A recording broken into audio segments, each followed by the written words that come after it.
Welcome to another All About Symbian video. Here we're previewing the Nokia N95 8GB, and in the first part of this video we'll take a quick look at the N95 8GB and remind ourselves of some of the features.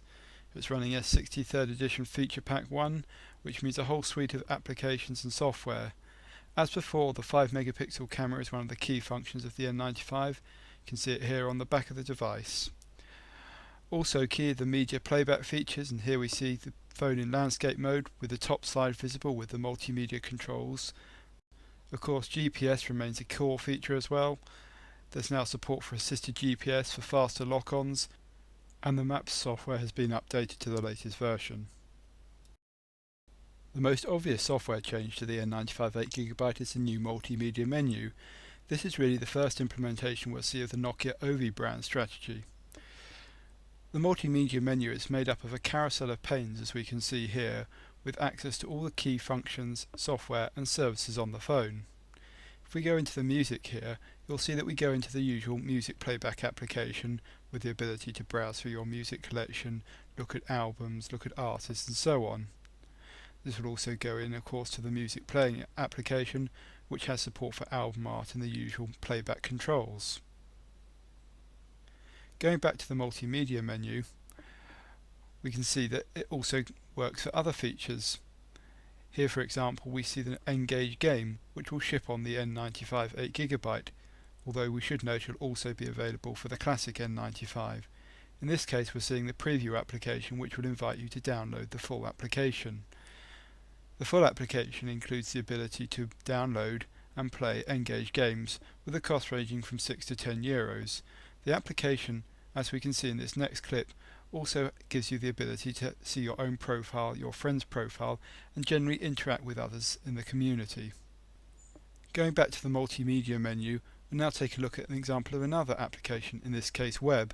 Here we can see we load the Financial Times website, and the browser starts as with the music player and the Engage application. The N95 8GB doesn't really change much software wise, but the new multimedia menu should make it easier for novices to access software. I've only briefly summarised the N95 8GB feature here. They're much the same as the N95, so you can also see the N95 reviews available on allaboutsymbian.com. Although the N95 8GB shares a feature set with the N95, there are quite a number of hardware and a few software differences which are worth summarising, and so in the second part of this video I'm going to go through the key differences between the N95 and the N95 8GB. First up is the battery, the capacity of which has been increased to 1200 mAh. This is about a 25% increase over the N95 and should mean that the N95 8GB has no problems getting through at least 24 hours of use. Second is the bigger screen. It's been increased from 2.6 inches on the N95 to 2.8 inches on the N95 8GB. It's also brighter, crisper and performs better in outside conditions. Third is the 8GB of internal flash memory for storing all your multimedia. Note that this replaces the micro SD card slot found on the N95. Fourth is the increase in RAM from 64 MB to 128 MB. However, this is effectively a quadrupling of RAM due to the fact that the amount used at startup is the same. This should mean that it's possible to open any number of applications on the N95 8GB at the same time, and this contrasts with the N95, where, for example, if you open both Gallery, Web and the camera application, one of them would be guaranteed to close. Thus this change should make multitasking on the N95 8GB much easier and generally improve the user experience. Fifth are the top slide keys, or the multimedia playback control keys. As you can see, these are now slightly dimpled and have been raised. This means that they have better tactile feedback and are generally easier to press than before. 6 are the control keys. These have been slightly shrunk in order to accommodate the larger screen, but the outer keys have been raised slightly so that they should be easier to press despite their decreased size. 7th is the absence of a lens cover on the 5 megapixel camera on the rear of the device. This is a result of a design change necessitated by the presence of the larger battery that we mentioned earlier. 8th are the changes in the multimedia menu.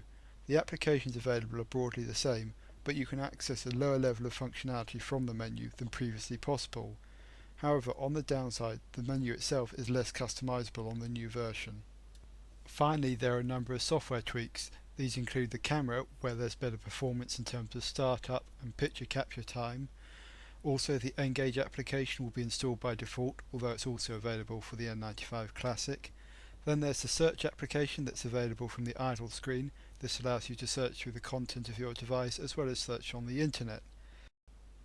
Similar to the N-Gage functionality, there's also going to be a pre-installed link to the Nokia Music Store under a new music folder in the application launcher. There are changes in the music and podcasting software that allow you to bookmark a podcast halfway through so you can resume playing it at a later time. And there are likely to be further changes that we learn about when the device is released. So to summarise, the N95 8GB offers the same functionality as the N95 but has a number of significant software tweaks, but more importantly hardware changes which significantly improve the usability of the device. Most notable among these are the increased RAM, the larger screen and the redesigned keys.